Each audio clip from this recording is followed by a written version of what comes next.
अस्सलाम वालेकुम नाज़रीन कराम, मैं हूं आपका होस्ट अयाज अहमद। नाज़रीन कराम, हर तरह की सख्ती और हर तरह का हरबा इस्तेमाल करने के बाद दो रास्ते सामने आए हैं और परेशान कुन बात यह है कि दोनों रास्तों में से ना कोई रास्ता मुस्लिम लीग नून के पास है और ना कोई रास्ता पीपल्स पार्टी के पास है।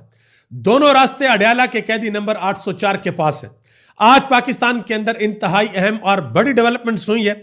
एक डेवलपमेंट यह हुई है कि वो लोग जिनको मिलिट्री कोर्ट से सजाएं सुनाई गई थी उनमें से 19 लोगों को आज रिहा कर दिया गया है।